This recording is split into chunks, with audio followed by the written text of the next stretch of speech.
Olá, está começando o FloripaCast, o podcast aqui da Câmara Municipal de Florianópolis, e já estamos em 2025, nova legislatura, novos vereadores aqui na Casa Legislativa, e hoje a gente vai conversar com a Ingrid Sataré Maué, que foi a vereadora eleita agora em 2024, com 3.430 votos. Ingrid, muito obrigada pela sua presença aqui hoje com a gente. Obrigada, Camila. É um prazer estar aqui com vocês e também poder compartilhar um pouco de quem eu sou, né, com toda a população de Florianópolis e apresentar aí os nossos projetos aí para essa próxima legislatura. Ingrid, uma amazonense hoje sendo vereadora de Florianópolis. Conta pra gente essa história, como que foi esse processo e um pouquinho, desculpa, de quem é a Ingrid. Então, eu venho do Amazonas há 18 anos já, morando aqui em Florianópolis. Eu sou uma mulher indígena do povo Sataré Maué, né? Sou nascida na capital, no Amazonas, né, Manaus, e sou da comunidade Sarruapé. Então, eu sou mãe de 3 crianças, sou professora de formação, sou bióloga, sou professora, atuei por 10 anos na rede estadual em sala de aula, mas também como coordenadora do Sindicato dos Trabalhadores e Trabalhadoras em Educação. Trabalhei na formação desde ali do 6º ano até o ensino médio e também trabalhei com formação de professores no magistério. Além, né, de ter o meu ativismo nas questões ambientais junto ao movimento indígenas, e fui articuladora por muitos anos entre diversos movimentos sociais, atuando também com projetos com parceria governo, também no atendimento às comunidades indígenas aqui no estado de Santa Catarina. Então, eu venho de uma ilha para uma outra ilha e adotei, né, Florianópolis como minha nova casa e aqui constitui família, né? Sou casada com um professor também da região sul, aqui de Santa Catarina. A família dele é do Turvo, né, bem do extremo sul aqui. Sim. Somos uma família de professores, né, e viemos aí dessa construção aí pela educação, mas também por várias outras construções que perpassam, né, por toda a população. Assim. Ai, que incrível. Ingrid, é uma pergunta que eu tinha te feito anteriormente nos bastidores, né? Extremo Norte e Extremo Sul, como que foi isso? Qual a vontade que você teve de vir para Floripa? Foi uma oportunidade de trabalho? Como que começou essa história, essa trajetória? Então, eu tinha uma tia que morava aqui, ela morava no Campeche, e ela falava, nossa, muito feliz de tudo, do que ela via aqui. E aquilo deixava a gente muito animado quando ela ia para Manaus, e eu falava, um dia eu vou morar contigo. E no ano que eu decidi vir morar aqui com ela foi morar em Roraima. Oh, tu vê. E eu fui casada anteriormente, e o meu ex-companheiro era daqui, e a gente ficou casado... Ele era daqui, Manezinho? É. E morava lá? Não, ele morava aqui. Eu vim pra cá, justamente a gente tava namorando, né? Só que eu vinha pra ficar com uma tia minha que tava morando aqui, e ela foi embora e eu vim assim mesmo. E aí nós casamos, ficamos casados por 7 anos, e aí eu decidi não voltar, ficar aqui. Eu já tinha meus 2 primeiros filhos, do meu primeiro casamento. E eu falei, não, vou ficar aqui. Conversei com meu pai é apaixonado pelo Sul, já conhece aqui, é doido para vir morar para cá, mas a minha mãe é bem resistente de vir. E eu falei, pai, eu vou ficar aqui, vou criar meus filhos aqui. E ele falou, você já constituiu a sua vida aí, né? É muito difícil, né? Quando a gente volta, por mais que eu ame Manaus, tudo, né? Foi onde eu aprendi várias coisas que eu não poderia aprender em nenhum outro lugar, que fizeram eu ter essa força que eu tenho, né, para viver aqui, distante da minha família. Mas, conversando com várias outras amigas também que passam pela mesma situação, a gente acaba não se sentindo mais parte daquele território, né? Porque a gente constituiu lutas aqui, reivindicações aqui, pagamos nossos impostos aqui, né? Temos uma perspectiva de vida, onde né? A família tá, então necessariamente é o teu lar, né? É o meu lar, onde né? Onde tá teus filhos, onde eles nasceram, estão sendo criados, onde estão sendo constituídas, histórias estão sendo formadas, né? E os amores também por tudo, né? Por cada cantinho da cidade, você aprendendo, tendo esse afeto mesmo pela cidade. É o que eu tenho, que eu fui constituído durante esses 18 anos morando aqui. Ai, que incrível. Ingrid, e como que aconteceu, você falou, né, anteriormente, que você veio de uma comunidade, Sataré Maué. Eu queria depois que você falasse um pouquinho mais como que funciona, para a gente entender como que funcionam essas comunidades indígenas lá no Amazonas, porque você falou que nasceu na capital. Isso. Mas como que funcionava isso? Então, cada um de nós pertencemos a um território, né, um núcleo familiar, né, que a gente chama. E cada família tem as suas comunidades, né? Que é constituída por diversas outras famílias. Isso, todo mundo no Amazonas. Não só no Amazonas, mas aqui também no Sul, né? As comunidades indígenas também são constituídas por várias famílias, Tá. né? Que nós chamamos, que são conhecidas como aldeias ou comunidades indígenas. É como se fossem bairros, né? Então, eu também venho de uma comunidade, a família do meu pai, ela é da comunidade Sateré Maué, que fica localizado no Pará, né? Divisa com o Amazonas. E nessa passagem, né, nessa transferência de mundos que a família do meu pai foi morar no Amazonas, eu acabei nascendo nessa região, né? Mas independente de onde a gente nasce, a gente faz parte de um território, de uma família, e ali a gente fica ligado, né? Como eu vou sempre ser nascida, né? Vou ser sempre amazonense, mas, né, com esse território aqui, que me adotou, que me acolheu e que eu também, né, acolhi como meu. Então, é isso, eu faço parte de um território indígena que eu tenho obrigação de zelar e cuidar sempre como minha família, né? Mas sou nascida na capital, né? No Amazonas, já nascida em contexto urbano, como a gente fala. Ah, interessante a gente também saber como que é falado, como que é visto isso, né? E como que começou a tua proximidade com a política? Né? Você disse que é bióloga por formação, professora, sempre teve muita luta na educação, né? A gente sabe que não é fácil a vida do professor, né, que realmente é uma luta diária pela profissão, pela valorização. Mas como que começou essa proximidade com a política até chegar hoje a ser vereadora da cidade, né? Sim. Acho que é um marco. Sim, é uma história longa que eu vou resumir Pode bem rapidamente, porque ela começa, a gente sempre pensa que ela começa depois que a gente tem uma formação, né? Mas essa minha luta, ela começa lá na educação enquanto aluna, né, por também lutar por melhores condições de escola, né, tipo, melhores condições de ensino, de estrutura, de direitos enquanto estudante, né? Então ela começa ali, mas ela vai abrindo novos horizontes quando eu começo a me envolver com pautas ambientais, né? E aí chego na universidade, as pautas que, né, todo universitário também faz, luta por melhorias. E aí eu chego na sala de aula, né? E a sala de aula, conheço outros professores que também se importam, né, com os direitos dos professores, com as estruturas, e vou sempre me envolvendo, né? A política, para mim, ela vem muito ela é isso, envolvimento de pessoas. Então, eu sempre estive muito disposta a me envolver com pessoas, eu gosto de estar com pessoas, eu gosto de estar em lugares, eu gosto de gente. Claro.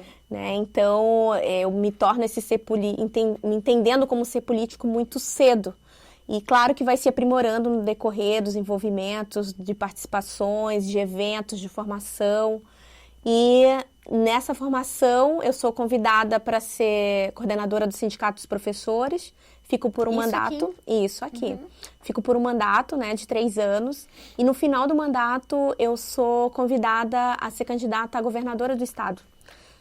E aí, em 2018, eu sou a primeira mulher indígena e a única mulher a concorrer ao pleito de governadora aqui no estado de Santa Catarina. Isso não era pelo PSOL na época, Não, né? eu fazia parte do PSTU. Ah, tá. O candidato na época foi o Camazão. Isso, foi o Leonel Camazão. E a gente estava ali, né, nós dois.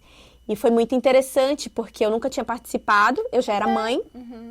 E eu falei, olha, a gente precisa entender que uma candidatura de uma mãe, naquela época eu estava divorciada, de uma mãe solo é muito mais difícil. Então, Claro. né, vou precisar de uma estrutura para que isso possa acontecer. E de fato isso aconteceu, eu consegui ser candidata, tive toda a segurança, todo o suporte. O que fez, Camila, que eu não desistisse. Né? Dali em diante eu fui trabalhar ainda na área sindical, em coordenações nacionais do movimento sindical. Dava suporte, assessoria para dirigentes sindicais por todo o estado.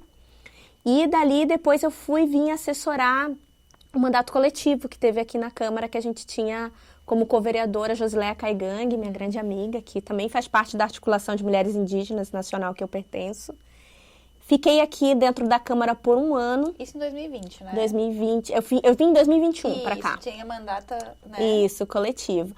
E aí depois, em 2022, no final de 2022, quando a gente elege outras mulheres indígenas deputadas federais, eu sou convidada a fazer parte da assessoria especial no Congresso Nacional no mandato da deputada Célia Chacriabá, do PSOL também, que é a primeira mulher indígena eleita por Minas Gerais.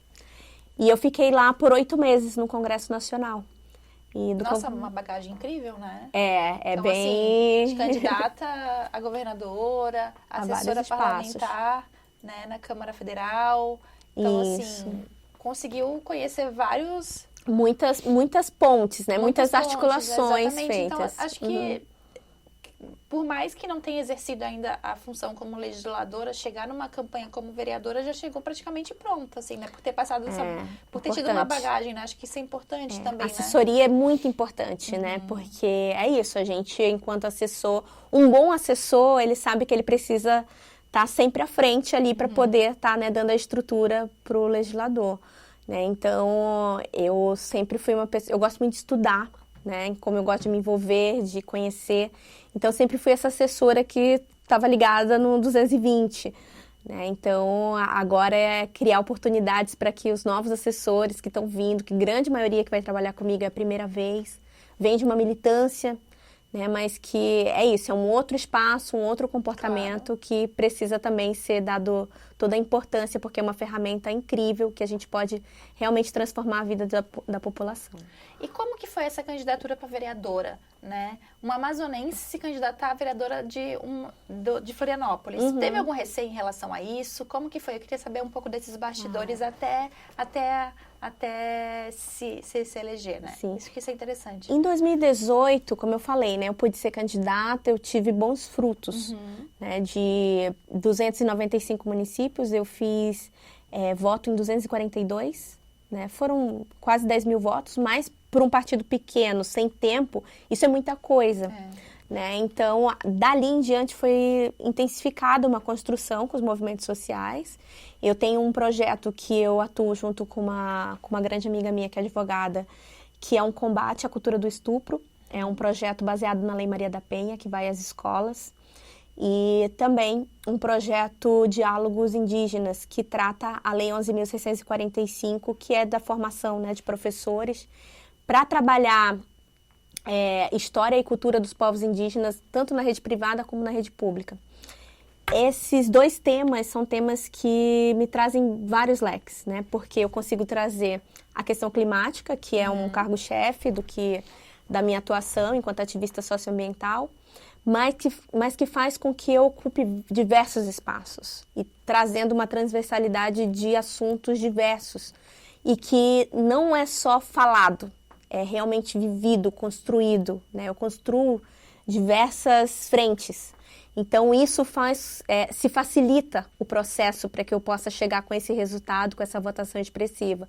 É uma construção muito coletiva, muito intensa, de diversas mãos, de diversos segmentos, desde movimentos feministas, a qual eu faço parte, mas de movimentos ambientalistas, startups, movimentos sociais diversos, sindicais, servidores públicos. Então, é uma gama mesmo de gente assim que construiu e que se tornou um processo muito leve. Apesar de campanha eleitoral para uma mulher ser muito difícil, encontrar muitos desafios e enfrentar a violência política de gênero e raça, eu tive que enfrentar isso, eu não fiquei livre disso, mas ele foi muito mais leve, porque eu não estava sozinha em momento nenhum. E mais uma vez eu consegui ser candidata e dessa vez, né, a gente conseguiu alcançar o nosso objetivo, que foi vencer as eleições e de forma muito expressiva, que também a gente tinha essa preocupação, né? Não bastava apenas entrar no legislativo, mas a gente queria mostrar um recado já desde as urnas, né? Se expressar. E como que foi, assim, quando... Eu sei que a eleição é uma correria, por mais que você disse que é leve, eu imagino que é leve, mas ainda é pesado para mãe de 3 filhos, né? Então, na correria, a gente sabe que é 24 horas. Campanha é uma loucura, para deixar qualquer um doido. É uma loucura. É uma loucura. E como que foi quando você viu lá, eleita? Então, eu estava muito tranquila, né, sobre todo o processo, porque, Camila, eu assim, claro que a gente sempre quer ganhar, né, a gente se candidata com a perspectiva de ganhar, mas assim, eu estava muito confiante no processo, e se não desse certo a questão dos números, eu tinha um pleno entendimento que tinha faltado algo, né, no processo e que a gente tinha que dar continuidade, mas que ter chegado até ali, da forma que a gente chegou, com a equipe, firme e forte, que se precisasse, se tivesse segundo turno, a gente estava preparado para dar continuidade. Isso para mim é a maior vitória, porque é muito difícil você ter tranquilidade nesse processo, dividir as tarefas, fazer com que todo mundo trabalhe no coletivo. E eu vi aquilo acontecer. Então aquilo me preencheu de uma satisfação até aquele momento. Por que eu te digo isso? Né? Porque pode parecer meio hipócrita assim, né? Não, mas como assim? Se não... Claro que se a gente não ganha, a gente fica triste. Claro. Mas assim, tinha uma aceitação muito grande ali do trabalho que a gente tinha feito, a gente acreditava. Quando saiu ali eleito, porque já estava dando as preliminares ali em outros sites, né? Parcialmente eleito e tal. Quando chegou o número, eu simplesmente dei um suspiro e falei, nossa, aconteceu, deu certo. Enquanto todo mundo tava pulando, gritando, tipo, muito animado, mas eu falei, que bom que eles conseguem expressar o que eu não consigo agora, porque eu tô muito tranquila.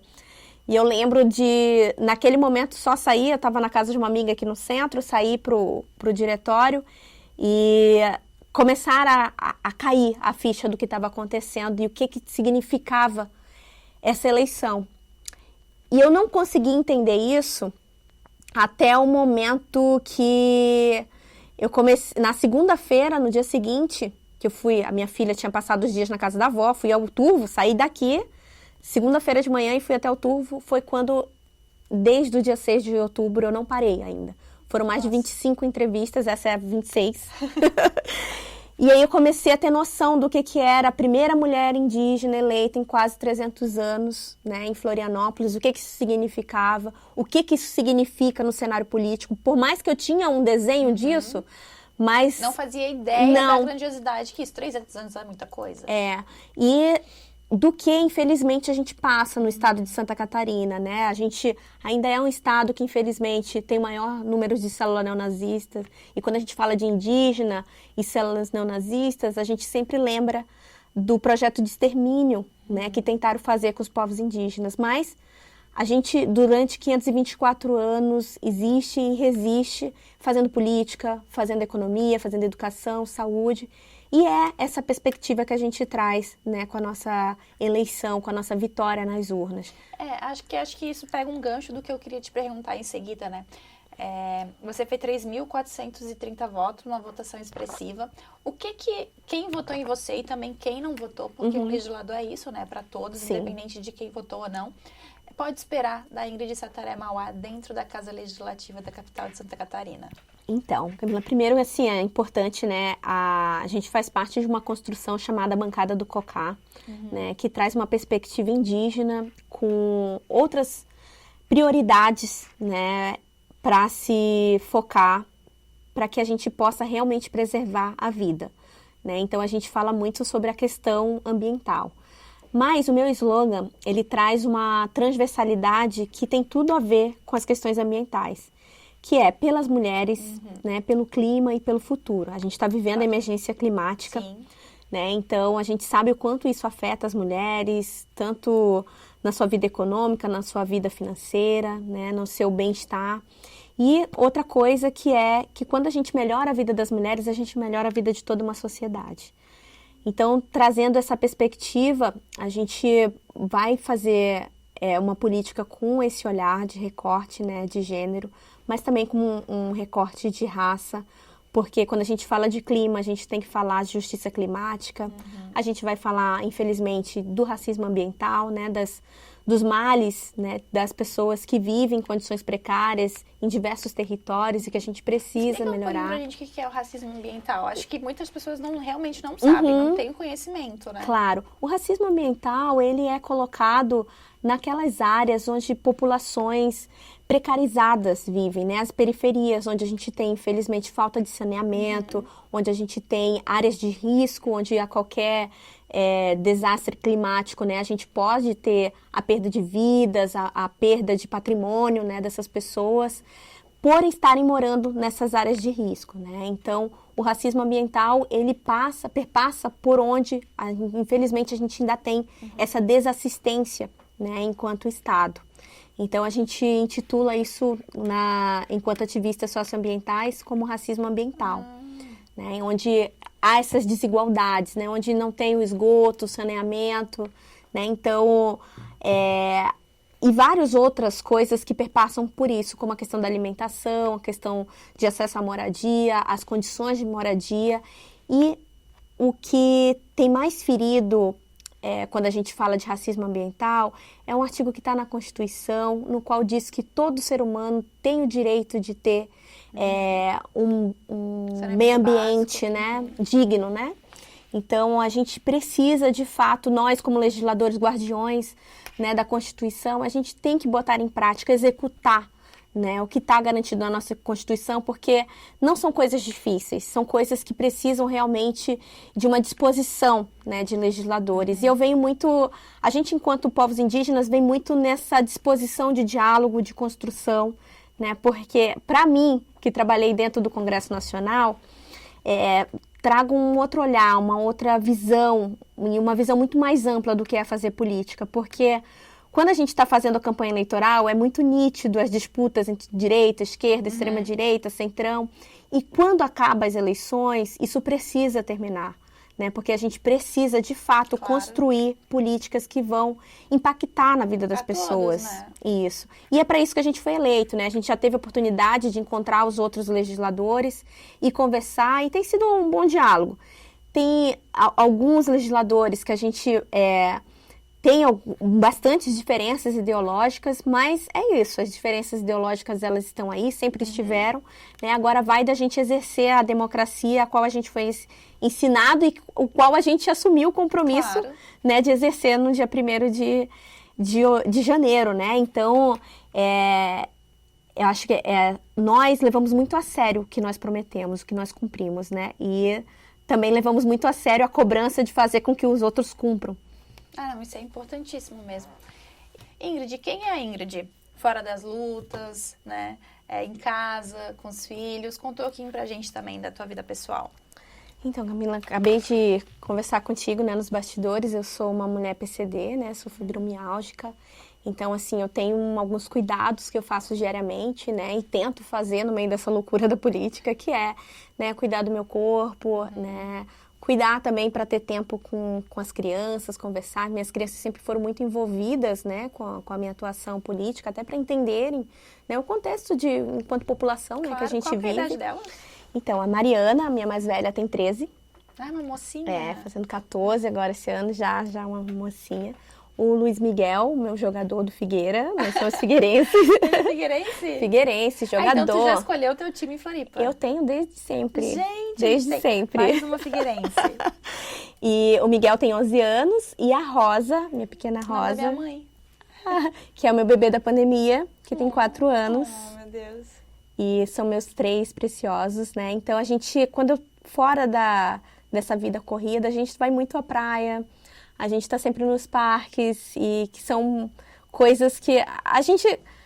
Quando a gente se entende enquanto ser político, em todos os lugares a gente enxerga a política, sim, né? Isso é verdade. Então, assim, a gente preza muito em participar das áreas culturais, né, da cidade, preza muito em participar das áreas verdes, do convívio, né, com a natureza.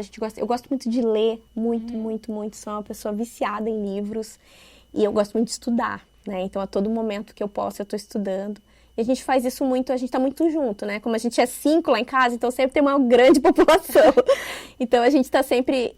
eu gosto muito de música. Sou essa pessoa Bem musical. Musical e que está sempre nos lugares que tem gente fazendo festa. Eu sou muito festeira. Mas eu sou a festeira já dos 37 anos, essa geração que tem... jovem, gente, meu Deus. Jovem, mas fibromialgica, né? Então tem que ter a cadeira e os rolês cedo, né? E como, deixa eu te falar, e a fibromialgia é uma questão que tu vai trazer para dentro da Câmara? Sim. Né? A gente tinha bastante engajamento, a gente tem, né? Já entrevistei as meninas das fibromiálgicas aqui no nosso podcast.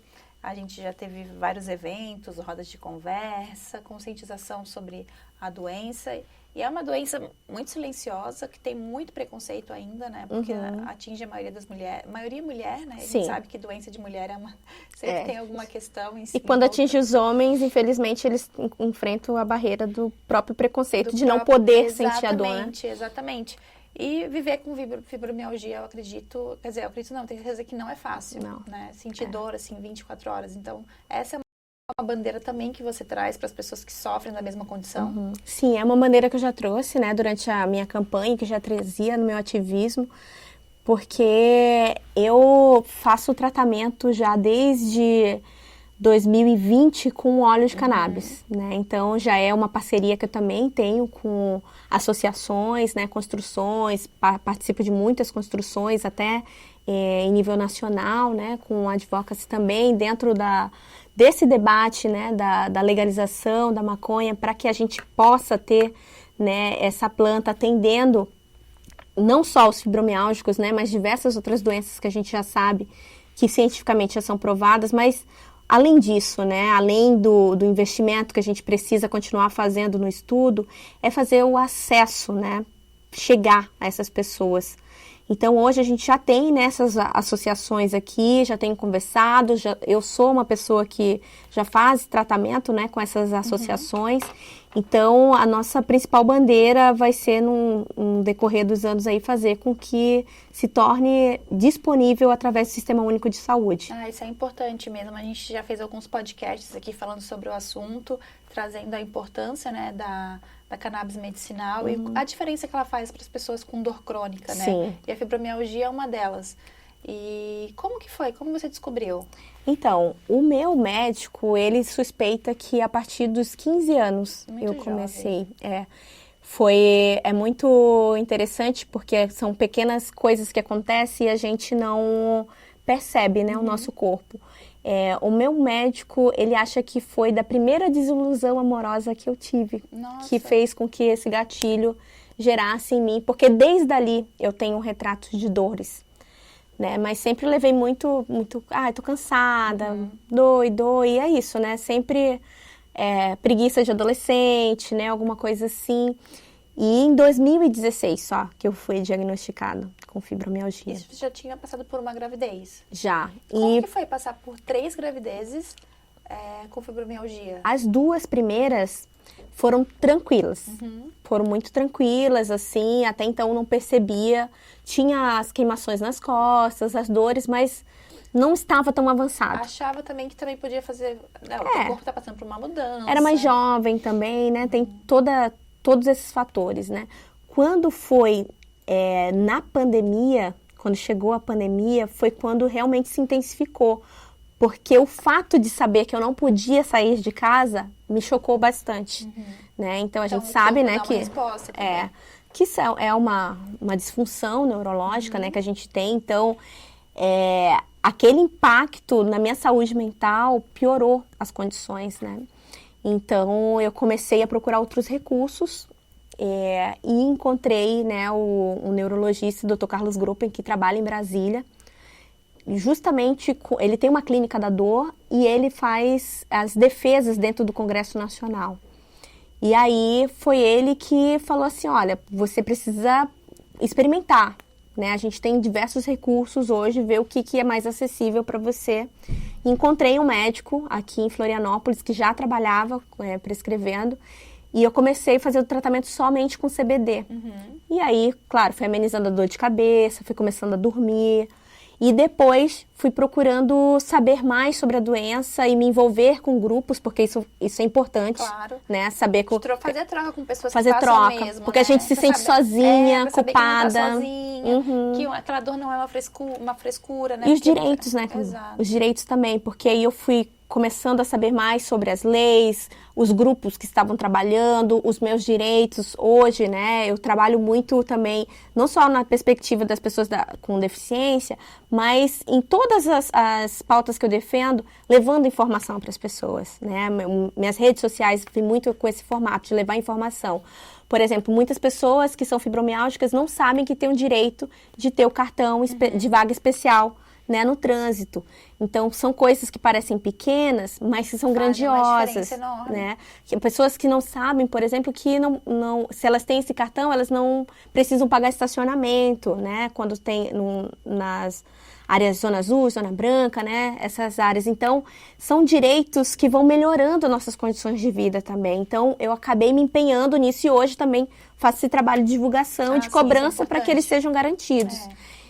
E do CBD, eu fui até chegar à dosagem correta. Hoje eu tomo THC, que é realmente o que controla a dor e que faz com que hoje eu vivo. Hoje ela é um nível qual? Então, assim, hoje ela tá totalmente controlada. Eu sinto dores diariamente, mas infelizmente a gente se acostuma com as dores. Mas eu não sou uma pessoa... Eu posso dizer que eu vivo normalmente aos olhos das pessoas, porque eu não fico mais, assim, de cama, eu não fico mais afundada na depressão, sabe? Então, foi uma transformação real. Eu renasci com o óleo. O óleo me fez viver novamente. Eu sou uma pessoa, assim, que realmente divulgo para diversas pessoas e eu tenho ficado muito feliz porque as pessoas têm sentido isso de uma forma muito verdadeira e têm buscado esse recurso e têm conseguido. Essa questão sincera em ti, né? Uma pessoa que realmente sofre. É muito legal também um parlamentar, uma pessoa se identificar, né, com uma dor que aquela pessoa está passando. Acho que a identificação é importante, né? Se encontrar ali no outro, como você falou, às vezes a gente se sente muito sozinha, as pessoas que passam por isso. E quando a gente vê um legislador, né, acho que é importante também falar sobre isso, porque muitas pessoas têm até vergonha, né, de falar, eu sou fibromialgica. Acho que é legal abrir, né, hoje em dia é importante a gente falar sobre tudo. Ingrid, está chegando ao fim o nosso podcast, tem mais 4 anos aí pela frente, são 4 anos, eu lhe desejo muita sorte, muito sucesso nessa nova caminhada, no seu mandato. Toda a sorte do mundo. Muito obrigada pela sua presença aqui hoje com a gente. Foi uma honra essa conversa, uma conversa gostosa. Deu para saber mais um pouquinho de quem é a Ingrid. E acho que quem está nos vendo, está nos assistindo, vai gostar de saber um pouquinho da sua história. Eu que agradeço, Camila. Estamos aí trazendo a bancada do Cocá para reflorestar mentes e corações, para que a gente possa ter uma perspectiva de uma Florianópolis bem mais bela e bem mais com magia, como a gente sempre pensa em ter e sentir como sempre foi. Obrigada. Um beijo, o LuripaCast fica por aqui. Até a próxima. Tchau, tchau.